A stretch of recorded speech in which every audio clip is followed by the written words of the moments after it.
Yes, let's sing. Let's all rise. We're going to start off with a classic, By the Spring of Life. It is getting warmer, so let's embrace that.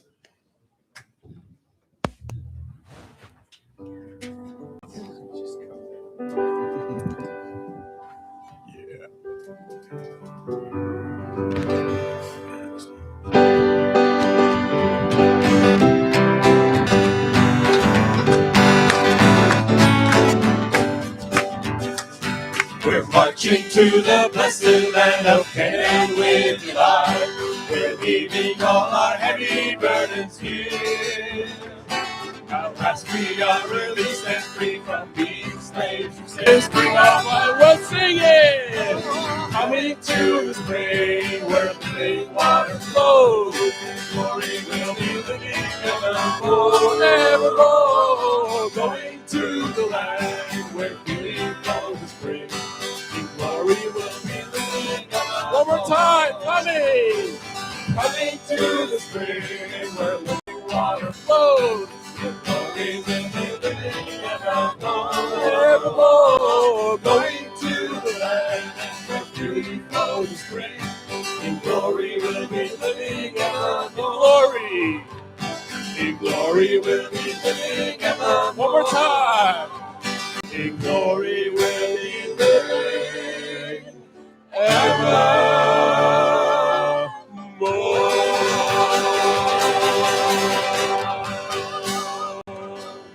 Woo! All right, thank you guys. You guys sound great. For the next song, we're going to do Waymaker, led by Uncle Raul.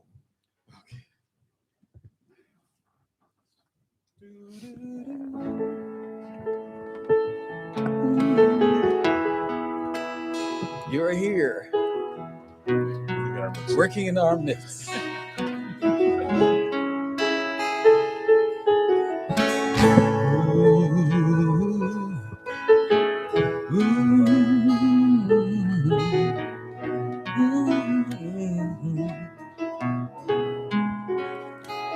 You are here, moving in our midst.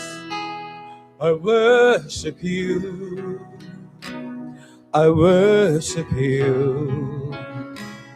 You are here, working in this place. I worship you. I worship you. You are here, moving in our midst. I worship you. I worship you. Everybody sing it out. You are here, working in this place.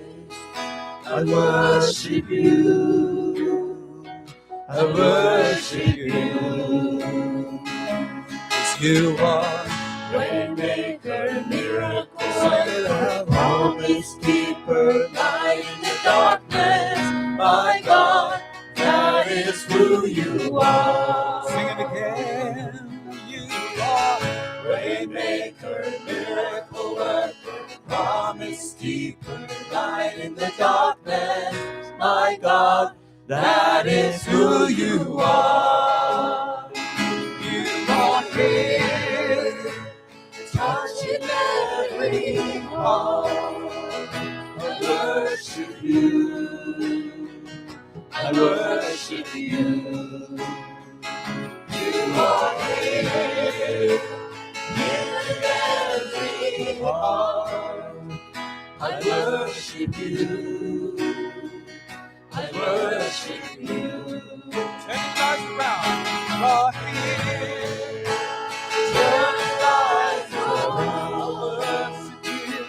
Worship you. Yes, I worship you. I worship you. Yes, I worship you. You are here. Oh, yeah. Every heart. I worship you. I worship you. You are. Oh, yes, you are. Promise keeper, light in the darkness. My God,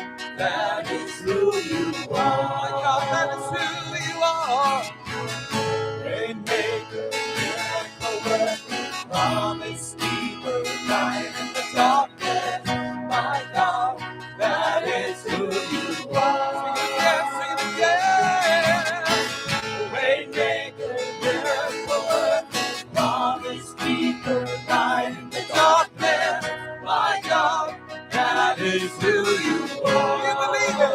You believe it. Waymaker, light in the darkness, my God, that is who you are. That is who you are. That is who you are. That is who you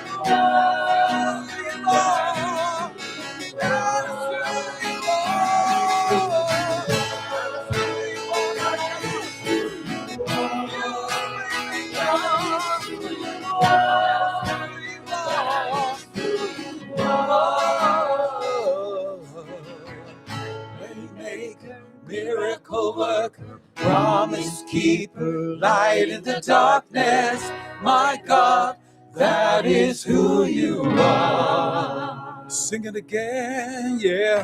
Waymaker, miracle worker, promise keeper, light in the darkness, my God, that is who you are. Oh yes, oh Lord, even when I don't see it, you're working. Even when I don't feel it, you're working. You never stop working. You never stop working. Even when I don't see it, even when I don't feel it, you're working. You never stop working. Never stop working in our lives. Oh, even when I don't see it, you're working.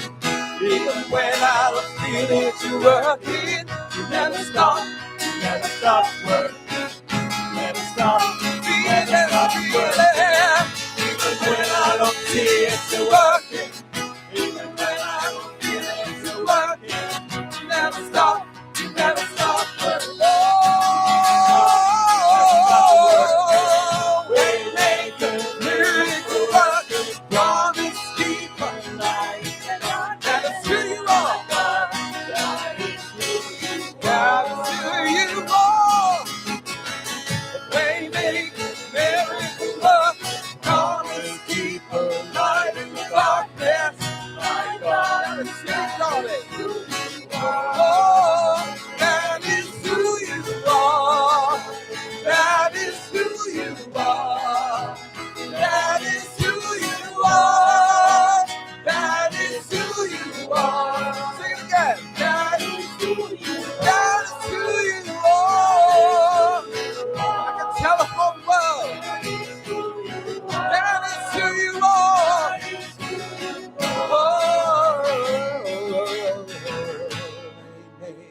Miracle worker, promise keeper, light in the darkness, my God.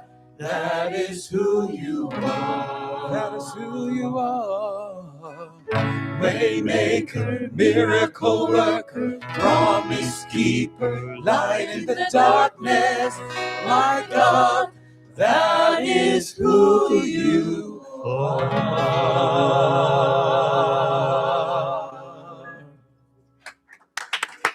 That is who God is to us. Miracle worker. Amen. I want to invite Pastor Justin for our offering performance song. Thank you, everyone. You can be seated. So, yeah, we wanted to offer this song. It's called You Say.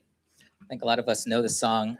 But I really feel this song really fits with Reverend Dunkley's messages that he's been giving during the Higher Ground Tour, really about how the most important thing is that we understand who we are, our identity. So yeah, please listen and really feel the lyrics, feel the music, and yeah, enjoy it.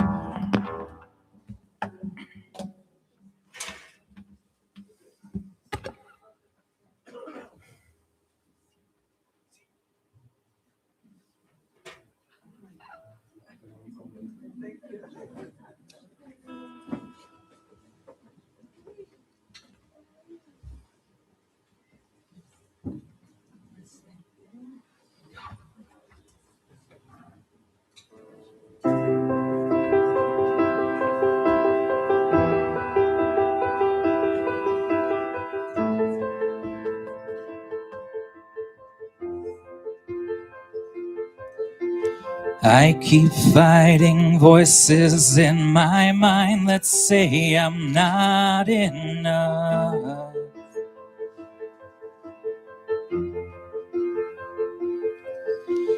Every single lie that tells me I will never measure up.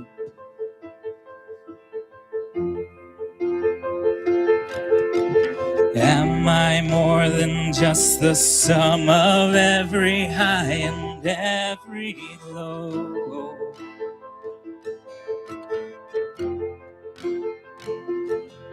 Remind me once again just who I am, because I need to know. Oh, you say I am loved when I can't feel a thing. You say I am strong, but I think I am weak. You say I am held, and I am falling short. When I don't belong, you say I am yours. And I believe, oh I believe what you say of me. I believe the only thing that matters now is everything you think of me.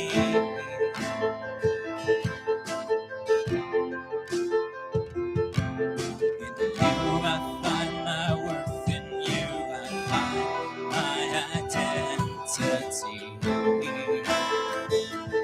Oh, you say I am loved when I can't feel a thing. You say I am strong, and I think I am weak. You say I am held, and I am falling short. When I don't belong, oh, you say I am yours. And I believe, oh, I believe what you say of me. I believe, taking all I have and now I'm laying it at your feet.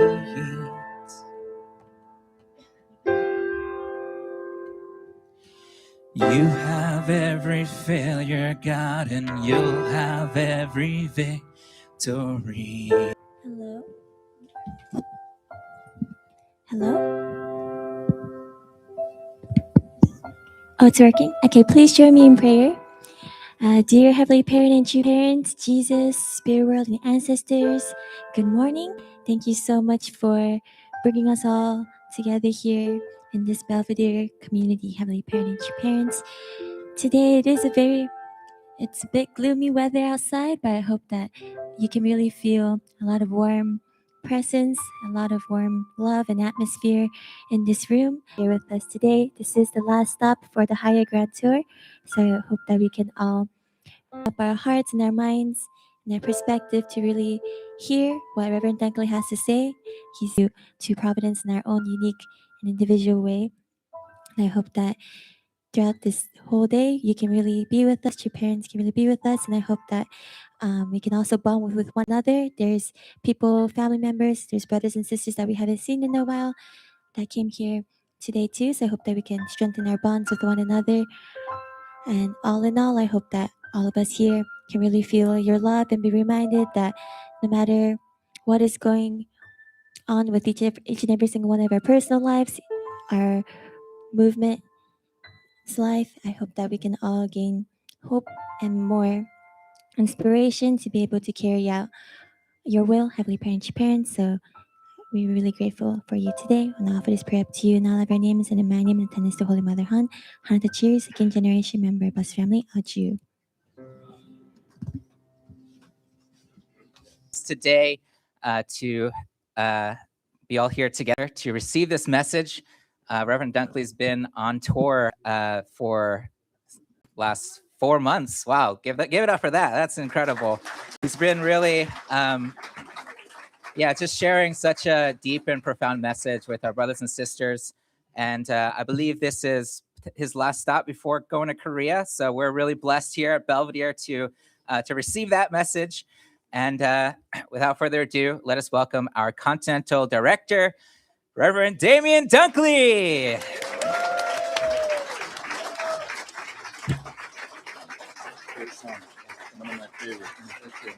Also, we do have a gift for Reverend Dunkley, some flowers.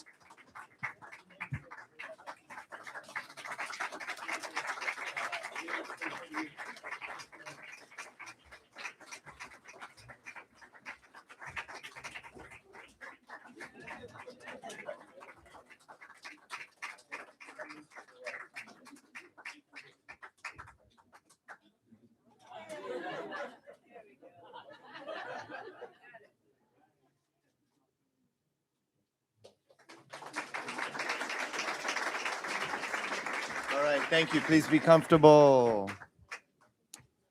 Wow. It's like this every Sunday, right?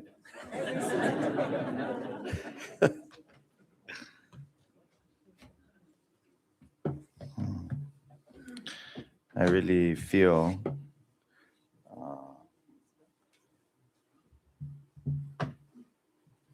I really feel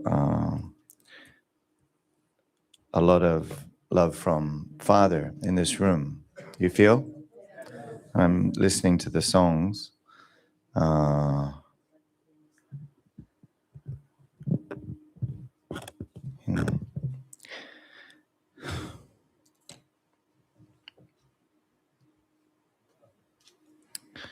Yeah.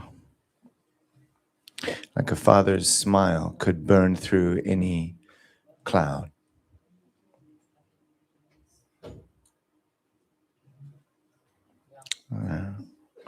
And so that love,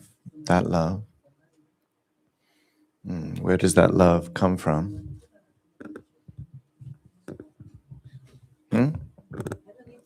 Heavenly Parents' heart. So the title of today's message is You Were Born to Love. You were born to love. I am so happy to see your family, Irvin Kikuchi. You have a beautiful family.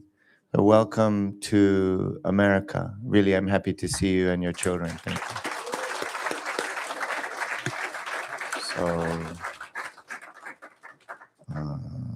So I don't know, Justin, you have to think what is fun for the kids to do. They should be doing soon, some kind of like make them really happy to be in America.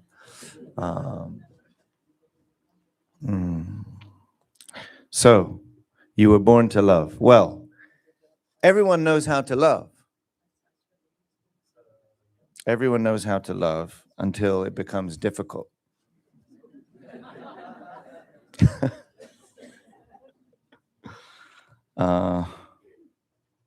So last week, I want to just recap where we are. You've heard me talking about belief. Belief is very important.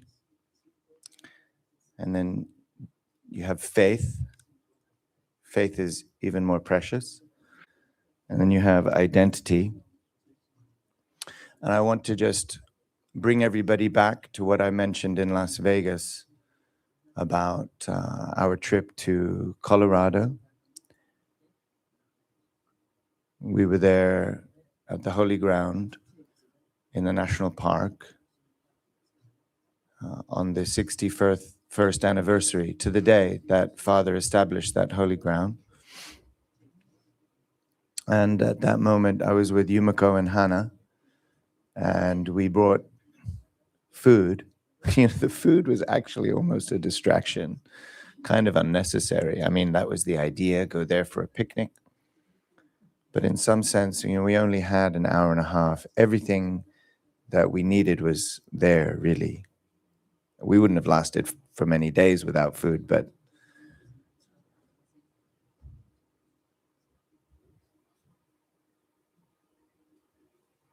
we made a beautiful sandwich sitting down there by the river, drinks. But honestly, it was all kind of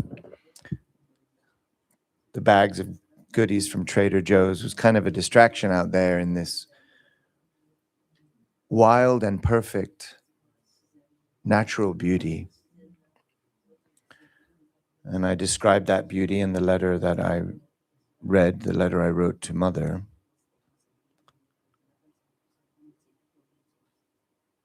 And my most internal experience there was just simply noticing how in nature, because nothing is out of place, anything that comes into your field of awareness that is out of place is immediately recognizable, whether it's your thought or someone's word or a sound or a structure that doesn't look beautiful, anything against the backdrop of perfect creation. And in the hustle and bustle of busy areas, we can lose sight of that absolute reference point of beauty because we're surrounded by things and people and thoughts and words. So that's the beauty of starting at that point in nature. So I'm inviting you to start there in your own mind, envisioning yourself surrounded by perfect nature, where everything is in place. And you are God's child. So do you believe you're God's child? Do you have faith that you're God's child, even when you can't quite believe it? But what's deeper than believing you're God's child or having faith that you're God's daughter? Knowing is still in the framework of belief, isn't it? So what's deeper than knowing? Experiencing? Being. Being is perfectly there. Being God's children. Right? That's all we need, to be God's children. But you're there in this perfect nature, and then you're being God's daughter, you're being God's son. Now what? Now what? I was asking my daughter, Hannah, on the way here, so what's the first question that comes to mind? Now, I already knew the next question that she's supposed to have, but she asked the wrong question. So the first question that came to Hannah's mind, it's not the wrong question, but the first question that came to Hannah's mind was, well, what do I do? For me, the first question as well, before what do I do, the first question was why? So it leads to purpose. It's both leading to purpose, right? So what is our purpose as God's son and God's daughter? So last week I mentioned our purpose is to grow, to love, and to build. And with joy, while bringing joy to God, to humanity, and all things. How about that? Our purpose is to grow, to love, to build, bringing joy to God, humanity, and all things. How about that? Does that sound like a nice purpose? Is that okay? We'll take it. And last week I focused on the first purpose, to grow. So if we think of these three things, we can't really divide. I mean, they're all happening simultaneously, but there's also some sequential emphasis as we grow.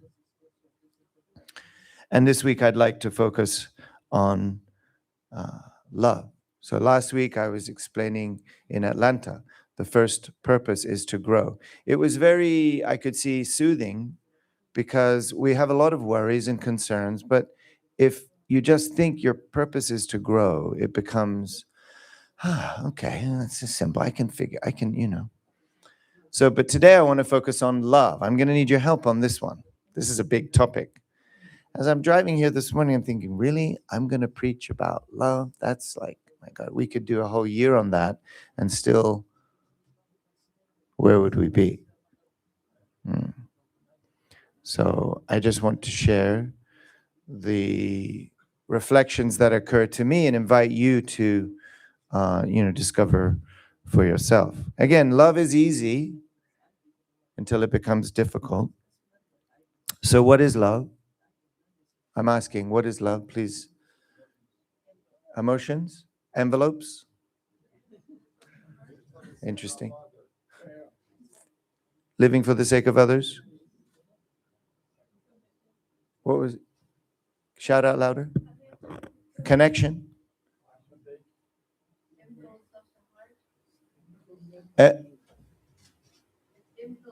Impulse of the heart? What? Commitment? Unity? Soul food? Food? Somebody had to say food. Yes. Then let's break and eat and we're done.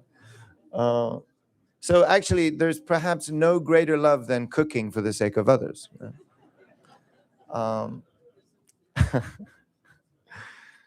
So, yeah, come on, give me more. I think the more words we fill the air with is going to be really high vibration. So what is love? Curry? Caring. And curry, okay. Caring, yeah. Unconditional. Freedom, forgiveness, sacrifice. Patience. Joy. Empathy. It's a force. Force of goodness. It's an energetic force of goodness coming from God's bodyguard. Possibilities. Susan? Compassion. Okay, so I want to walk through this with you, and so be with me in your goodness. And I think we need to imagine some of the things we're talking about, because you're all sitting, like sardines in a room listening to one guy. But imagine the various scenes of love that you experience. So when you love, let's start with easy love. And what I mean by that is, think of a moment that you are experiencing love with another. Okay, so we're talking about relationship here too. Yeah. So last week, we're about growth. We're really thinking about the relationship with God and being grateful. Actually, we're receiving love from God in our identity as God's children. Even just if I say that, surely I'm opening my vessel to receiving love from God, and I'm relating with the universe God gave me. So but now I'm talking about loving others. Okay, wow. Okay, so raise your hand if you have had an experience of loving someone before. Okay, we have Tal. Can you take down the names? No,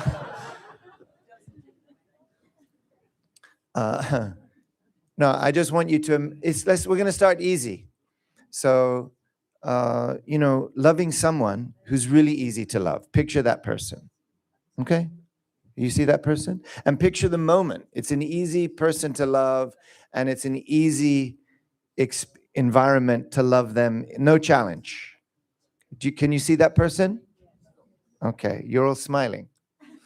Okay, so enjoy it. Be there. Imagine that person now. Don't tell your spouse who it is, unless it's them. Okay? But just, it's the easy person to love, okay? And so just hold it to yourself and imagine your experience of loving that person, okay? How does it feel? So this could be family members. It could be friends. People that understand you or you share that moment with. It's natural. So remember Colorado, I painted that picture for a reason. So you're sitting by a stream, you're surrounded by humble grass that seems to all be bowing in the right direction. You have canopy of trees on one side, a view of mountains, green mountains with snow-capped, big, bold, masculine type mountains off in the distance. The whole sky is blue. It's beautiful. The temperature is perfect. And the stream that's coming through the valley and right beside you is a symphony of sound that's just soothing and melodic and healing. You are in a healing place, and you turn to your side and you see the person that you love and you share love with, and it's easy. There's nothing out of place there, right? It's natural. Okay? So that's the environment I'm talking about. This is too confining for an Italian. I respect the microphone so much. So, are you all there with me? So, that's one dynamic. Now, let's take it a moment forward. Let's imagine a dynamic with somebody that's not as easy. You turn maybe to your left this time, just so happens to be. You turn to your left, and this time you're seeing someone, relating with someone who maybe brings some tension to the. Okay, sorry, we're going to go there. Just a little bit of tension. Something's uneasy.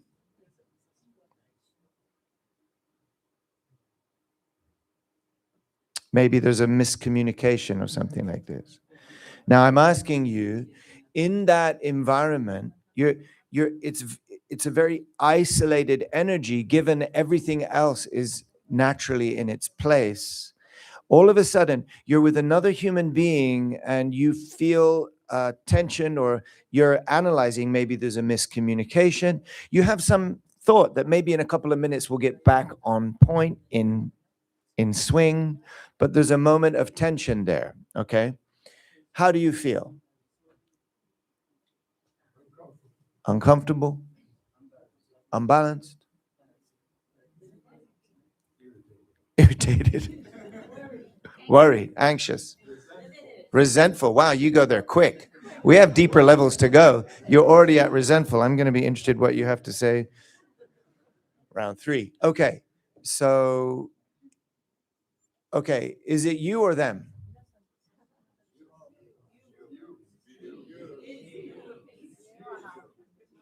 Okay, it's you. Okay, but let's say that you say, okay, peace starts with me, but, you know, what if you get to the point, Olga, where you're kind of pretty sure it's not you?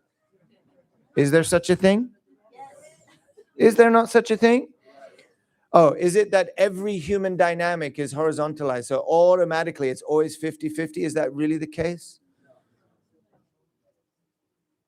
I think as husbands, we all know it's always our fault, first of all, right? No? Raise your hand if you can relate. No husbands? Oh, only the husbands that aren't with their wives today.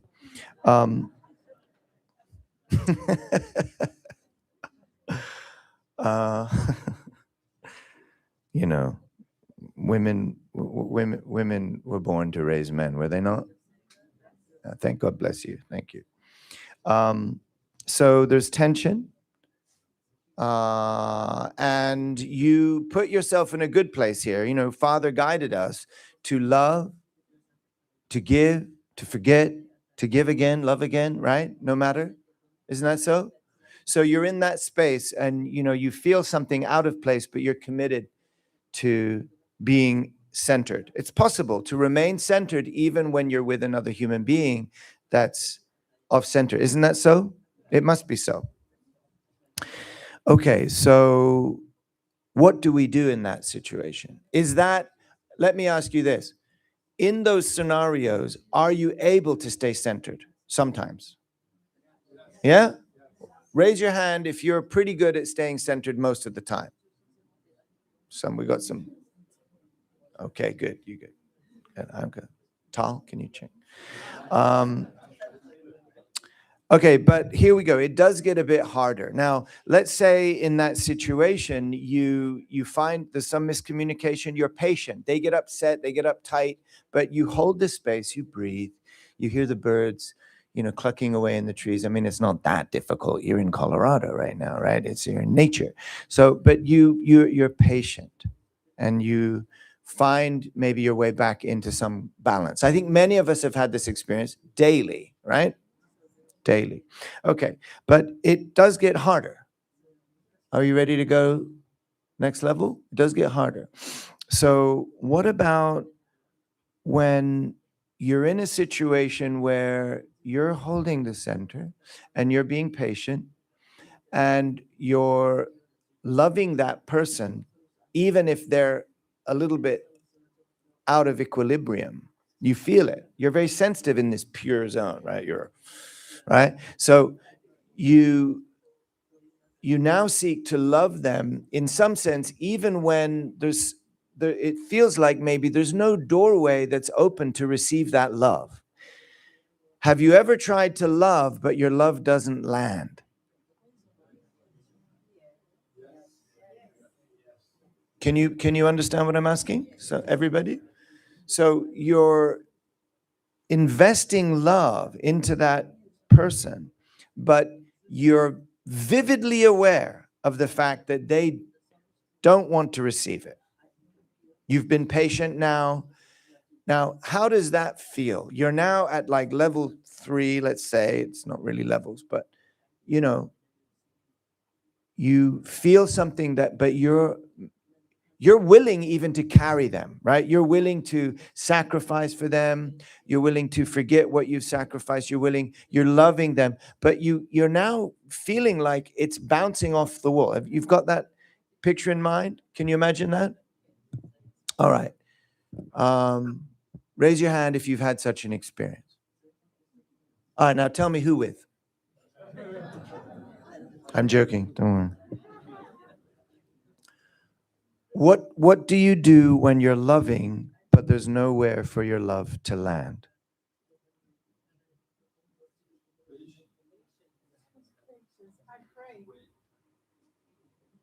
How does it feel in that moment? Sad? Triste? Same word? Baggage? Painful? Disappointed? Frustrated? Come on. Underwear? Design? Upset? Discouraged? Resentful? Well, we get that. What's worse than resentful? We got it. You got it. You're gonna need. Okay. Okay. All right. Are you ready to go one level further now, Kimi? Now Kimi's so confident. He's like, now Kimi's got a system for all of this. He's leaning back in his chair, very, very, very clear. So there's times when it goes beyond just your love not being received. You want them to, you feel like you're being misunderstood. There's a miscommunication. And now you're even willing. It's almost like you're willing to do their responsibility for them in some sense, right? You're willing to carry what it is they can't see, and that's goodness, but it becomes maybe frustrating or eventually, resentful. But now we're going to go one level further, and now it's people acting out of place quite determinately. So let's say it's not just a misunderstanding, but they're actually doing something that's wrong, either driven by power, politics, or ego, or their own resentments, whatever those issues are, and they're actually damaging you, either consciously or unconsciously. I don't know. What do you prefer? Conscious hate or unconscious hate? I don't know. Either one, if either one's better. I don't know. Has anyone had the experience where you are witnessing someone, another human being, do something that you know is actively hurting you? either in the room there or by other means, affecting your life, making your life more challenging, more painful as a result of their conscious or unconscious actions. Has anybody had that experience before? So you're in Colorado and the birds are still singing. Now you see this person and it's painful. How does it make you feel? Upset. Justin's he's starting to simmer. He's now getting to the point where, okay, now Kimmy, how do you feel at this point?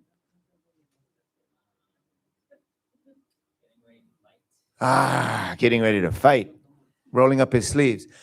How do you feel when someone you know is doing something either because ego, power, politics, or they're afraid, whatever you're analyzing the reason to be, they're doing something that hurts you? How do you feel? They're choosing to do it. How do you feel? They're choosing to do it and they're pretending that they're not doing it. How do you feel? Furious? Vengeful? Oh, we've gone from resentment to, yeah, oh, we're calling our friends in Sicily. I have some, if you need. Blocked? Blocked. Angry. So raise your hand if you've never had this experience before. Okay. Come see me at the end. I'm very interested to meet you.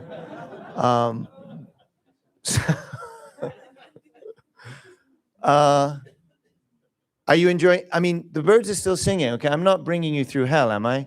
But you understand I've got one foot in reality, right?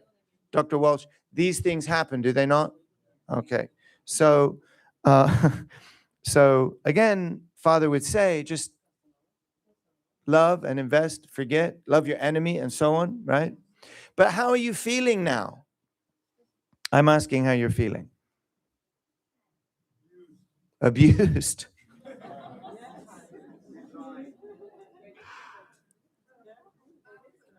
So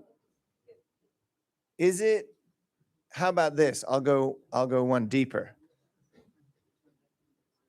Is it more painful when someone hurts you? Or is it more painful when someone hurts the one you love?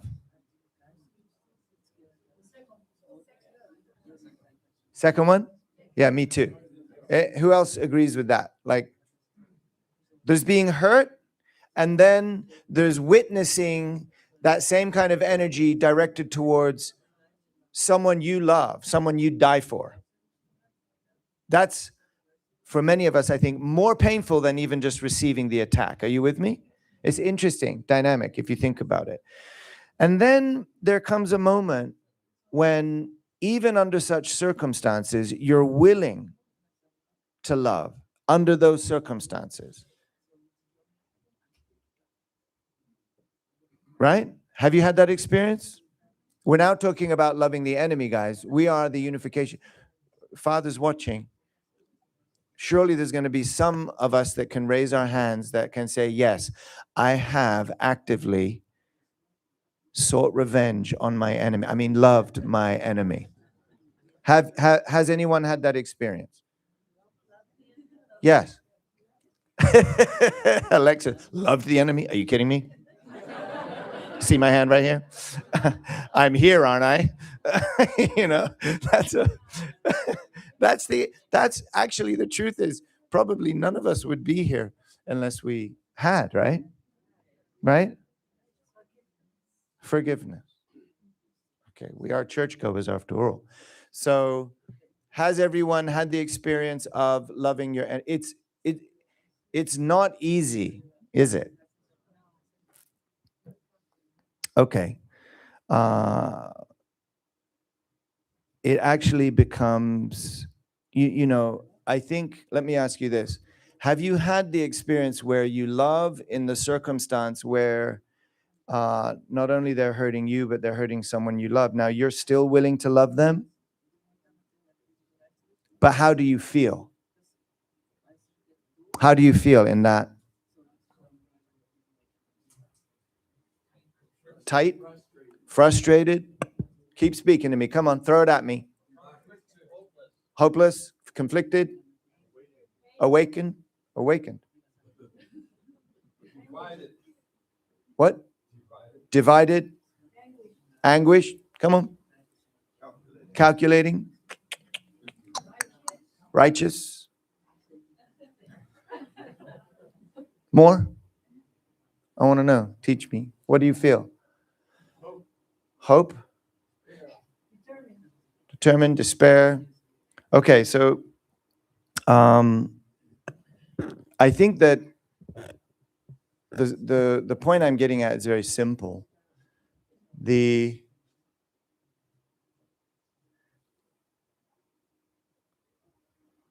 Where does love come from? So help me out here, guys. If God is the source of love, I'm born to grow and I'm born to love, and God is the source of that love, when is it that you hit your ceiling?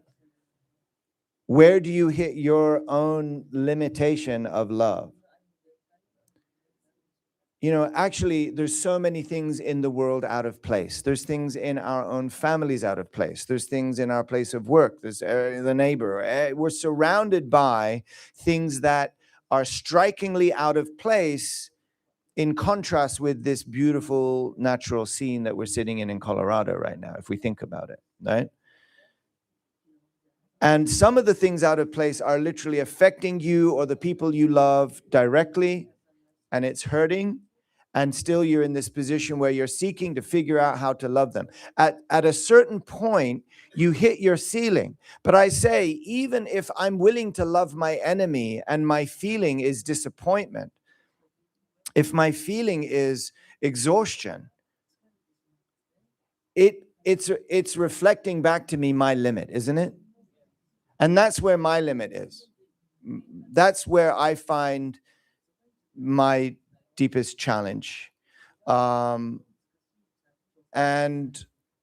when I think about it, I realize, well, the reason you feel the exhaustion or the disappointment is because you're assuming that you're the source of that love that you're investing in that person.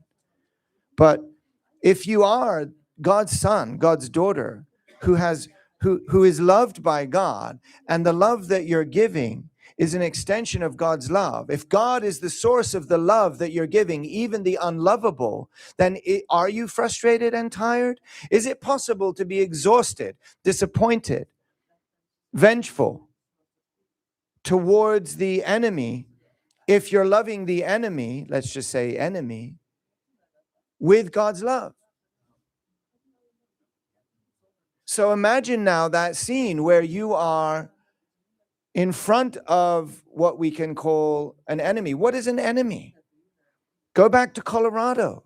Any thought, any word, any structure, any action that's out of place with what you're experiencing in God's perfect creation, what does it mean, enemy? It's an enemy of whom? Enemy of God. It's an enemy of God.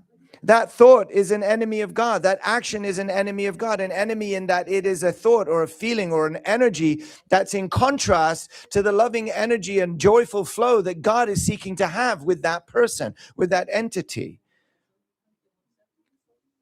So before they are an enemy of yours, they are out of place in the garden.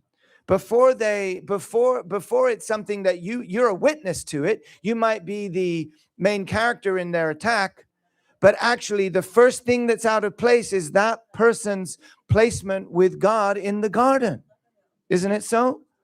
So when you think of loving someone else that's difficult to love, you take it up one notch further and you say, well, I'll remember that God is the source of love, and therefore I can love the other person because God is the source of love.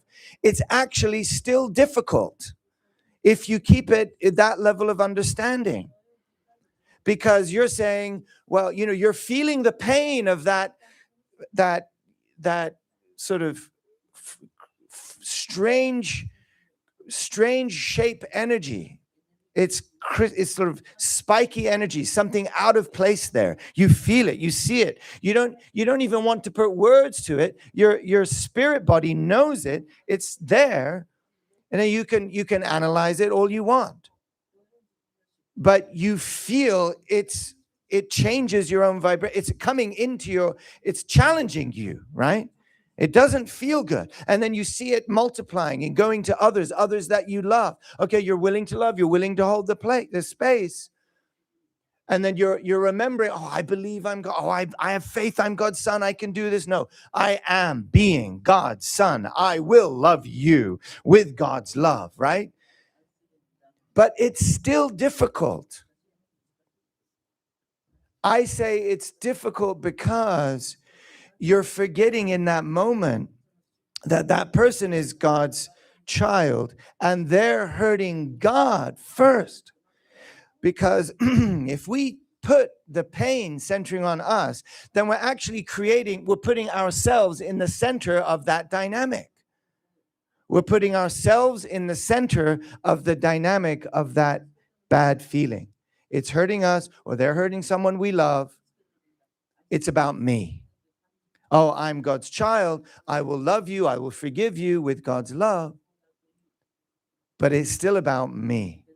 Whereas when I see the person who's creating this kind of fractal noise, the first thing they're doing is exposing themselves in this beautiful garden, exposing themselves to God, humanity, and all things. Something's out of place in their thinking, in their thoughts, in their energy, for whatever reason. And there will be a reason. And it may help you in relationship to them to understand and reflect on the motivation and why, where they come from and all those things. We know this. But first and foremost, guys, if you think of that person hurting God, not hurting me, it's hurting God first. All of a sudden now, you are God's representative. You see this person hurting God.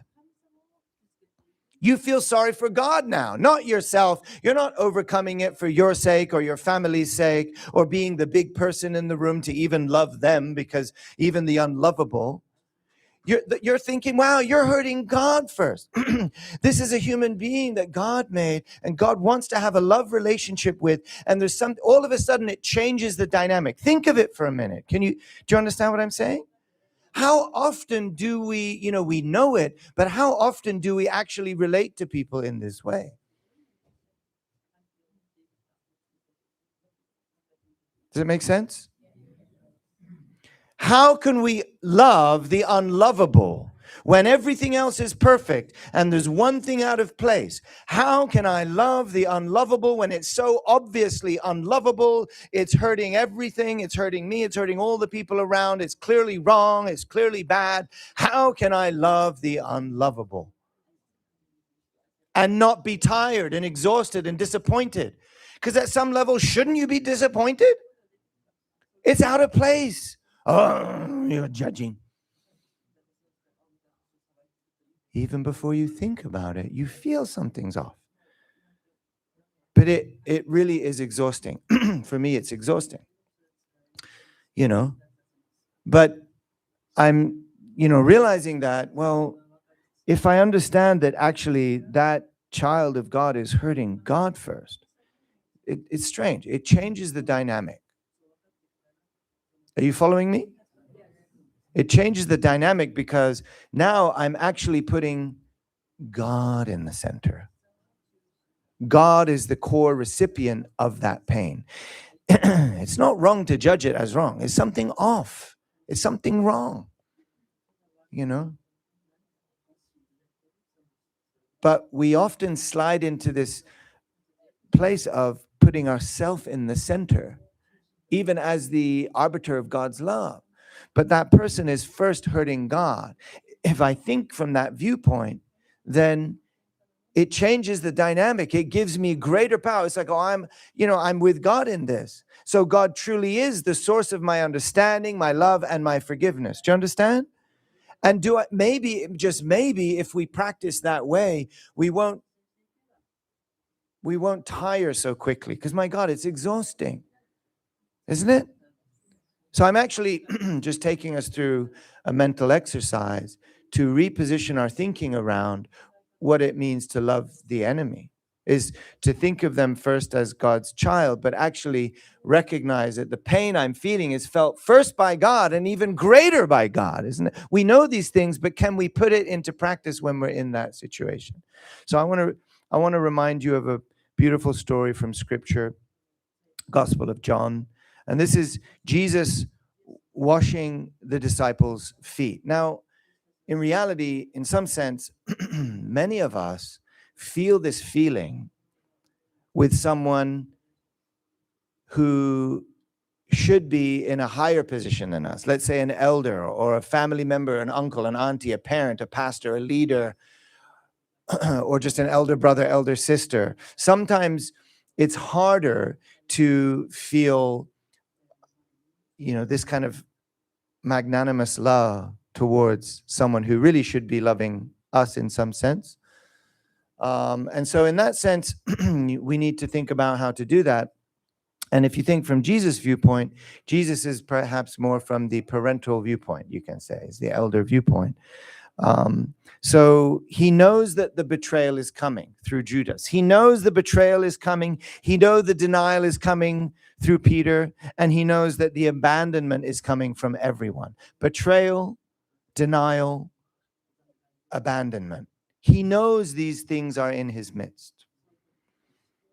But he gets up from the table, removes his outer garment, wraps a towel around himself, and kneels down, beginning to wash their feet in a servant's role, washing their feet, humbling, washing the feet of those he knows will fail him,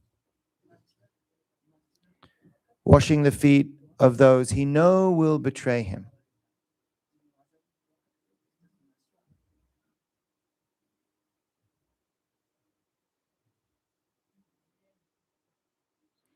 And even Peter protests. It's like, how, I can't let you, right? But Jesus warns them. If you don't let me do this, you'll have nothing to do with me. It's like, this may be the only condition through which you can claim to be a part of me. So Jesus is going to the lowest place to love them. How does Jesus live his life without tiring? How does Father live his life without exhaustion? I mean, how much betrayal? I mean, look at his poem. He knew from a young age there would be no other way. And I believe Jesus' technique, Father's technique, and Mother's technique, they're always thinking about God's experience in the thing, in that moment. They're first thinking about God's experience. When I witnessed Mother describing to me the moment that the vengeful prosecutors who hate the Unification Church entered into her bedroom and threw all of her things into a pile on the floor, while hundreds more trampled onto the floor of the Chonwongung with their boots without putting socks on, Mother's first instinct was sorrow for heaven. I saw it as she described the scene. She wasn't speaking from a place of challenged pride. How could they do this to me? She was angered. She was fearful. She was worried. For heaven's sake. For heaven's sake. Right? How does Jesus survive? Knowing that heaven is right here. I tell you, Jesus did not preach of a heaven that was thousands of years away. Oh, but then how would we know without the New Testament? How would we know to become perfect? We needed the last 10 p.m. and 1 a.m. in purple with the right number of candles. Is it only in church on Sunday? Is it only in Korean? Is it only when you're bowing to an elder? Is it only on the holy day? Is it only then?